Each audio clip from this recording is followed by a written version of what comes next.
বিশ্ব ব্যবস্থা ইনশাআল্লাহ আমরা এই উম্মাহকে নিয়ে জনগণকে নিয়ে ডাস্টবিনে নিক্ষেপ করবো ইনশাআল্লাহ।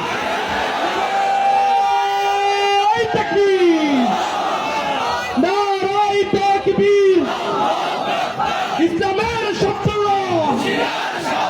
ইসলামের দালাল, নারায়ে তাকবীর। ইনশাআল্লাহ আপনারা অসম্ভব মনে করতে পারেন, কেন? কারণ অসম্ভব আপনারা মনে করবেন, কারণ ভারতের ভয় আপনাদের ভিতরে, আমেরিকার ভয় আপনাদের ভিতরে, আপনারা তো অসম্ভবই মনে করবেন। আরে আপনারা কেনা কোন দিন জুলাই আন্দোলন করছেন দেখি না আমরা? উপদেষ্টা হয়ে বসে আছেন, কে কয়দিন কোন আন্দোলনে শরীর হয়েছেন? হুট করে আইন একটা এনজিও সরকার বানিয়ে দেওয়া হচ্ছে, এনজিওদের কথাই, ইসলাম বিরোধীদের কথাই যা মন চায় তা শুনতেছেন। আরে আপনারা তো অসম্ভবই মনে করবেন, আমরা কখনোই অসম্ভব মনে করি নাই। যদি অসম্ভব মনে করতাম হাসিনা বাংলাদেশ থেকে পালাইতো না। হাসিনা বাংলাদেশ থেকে পালাইছে এজন্যই আমরা বিশ্বাস করতাম কোন জালেম টিকতে পারবে না ইনশাআল্লাহ। আমরা এটাও বিশ্বাস করি ইনশাআল্লাহ এই ভূখণ্ডে একদিন ইসলামী শরিয়া প্রতিষ্ঠিত হবে, আল্লাহর জমিনে আল্লাহর আইন প্রতিষ্ঠিত হবে ইনশাআল্লাহ। একদিন কালেমার পতাকা পথ করে উঠবে। আমরা কোনো দ্বিধাদ্বন্দ্ব রেখে কথা বলি না, কারো ভয়ে কথা বলি না, কে কি করবে কোনো চিন্তা করে কথা বলি না। আল্লাহর জমিনে জন্ম বলি ইনশাআল্লাহ। আমি রফিকুল ইসলাম মাদানী কিংবা শায়েখ হারুন ইসহাক কিংবা শায়েখ জসিমউদ্দিন রহমানী কিংবা মাহমুদ হাসান গুরবি শহীদ হইতে পারে, কিন্তু এই জমিনে তাদের উত্তরসূরিরাই বিজয়ী হবে ইনশাআল্লাহ। নাসরুম মিনাল্লাহ ওয়া ফাতহুল করিব, কাম মিন ফিয়াতিন কালিলা গালাবাত ফিয়াতান কাসীরাতান বিইذنিল্লাহ।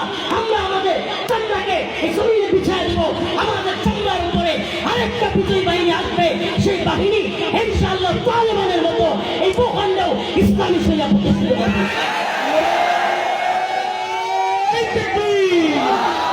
আল কোরআনের আলো, আল হাদিসের আলো, ইসলামের শত্রুরা, নারায়ে তাকবীর। আস্তাগফিরুল্লাহ, আস্তাগফিরুল্লাহ, আস্তাগফিরুল্লাহ। আল্লাহ ক্ষমা করো, আল্লাহ ক্ষমা করো, অহংকারে নয় অন্তরাত্মার আত্মনাদে বলছি। যারা আমাদেরকে গালি দেন, যারা আমাদেরকে ত্যাগ দেন, প্রিয় ভাইরা আমার, ত্যাগ আর গালি দেওয়া বন্ধ করেন, বাস্তবতা উপলব্ধি করবার চেষ্টা করেন।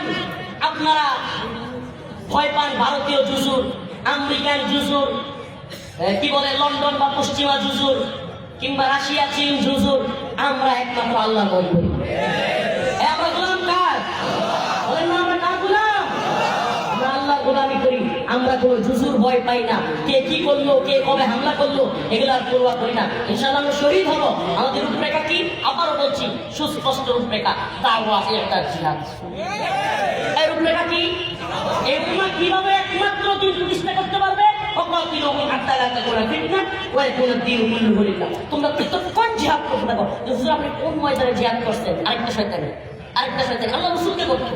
মক্কার মুশরিকরা, মক্কার মুনাফিকরা সাহাবায়ে কেরামকে বলতো, তোমরা হাসতো, বলতো যে তারা নাকি পারস্য রুম পরাজিত করবে। কয়টা অস্ত্র আছে মুহাম্মদের? নাউজুবিল্লাহ। এরা এখন বলে মোহাম্মদুল হাসান গনবী, রফিকুল ইসলাম মাদানী, হাফিজ ইসহাক, জসিমউদ্দিন রহমানী সাহেবের কয়টা অস্ত্র আছে, তারা জিহাদ করবে। বলি জিহাদ করতে দিলা কই? কথাই তো বলতে দাও না। আমরা যে ময়দানে জিহাদের কথা বলবো এটাই তো বলতে দাও না। পুরো গণতন্ত্রের পূজারি হয়ে গেছে। তো পূজারি ছাড়ো, কথাগুলো শোনার চেষ্টা করো। দেখবা একদিন তোমরা আমাদের হাতে হাত রেখে দাওয়াই এটাদের পথে কথা বলবা ইনশাআল্লাহ। এই উম্মাহ আমাদের নির্যাতিত নিপীড়িত মাসলুম ভাইরা, যারা হাসিনার বিরুদ্ধে, যে সমস্ত ভাইরা জুলুমের বিরুদ্ধে দাঁড়াইছে, একদিন এরা অন্যান্য জালিমদের বিরুদ্ধে দাঁড়ায়াও ইনশাআল্লাহ ইসলামের বিজয়ের জন্য কাজ করবে, ময়দানে জিহাদ করবে। আমি তো ওপেন বলি, 15 আগস্ট 2021 আমি জেলখানায়। 15 আগস্ট তারিখটা মনে রাখবেন, খুব গুরুত্বপূর্ণ একটা তারিখ আওয়ামী লীগের জন্য, আমাদের জন্য। 15 আগস্ট 2021 আফগানিস্তান থেকে নাকি হদ দিয়া, তালেবানদের কাছে নাকি হদ দিয়া আমেরিকা বিদায় গেছিল। তোমরা যে আমেরিকার নমনম করো, আমরা সে আমেরিকারে খুশি না। সেদিন চিৎকার করে কারাগারে চিৎকার করে করে বলেছিলাম যে আমরা হব তালেবান, বাংলা হবে আফগানিস্তান। আমরা পরোয়া করি না। আমরা তালেবানের কথা বলতে, এই তালেবান বলবে, এই কি বলবে, আরে ভাই তালেবান কি করতেছি একটু দেখেন না। এই আমেরিকা আফগানিস্তানে আসছিল গণতন্ত্রের কথা বলে, নারীর অধিকারের কথা বলে, মানবতার কথা বলে, মানবাধিকারের কথা বলে। সব বিল্ডিং গুলো একেবারে বোমা মারতে মারতে পাউডার বানায় দিন শেষে সাইরা দেওয়া কেন্দ্রবাসী তারপরে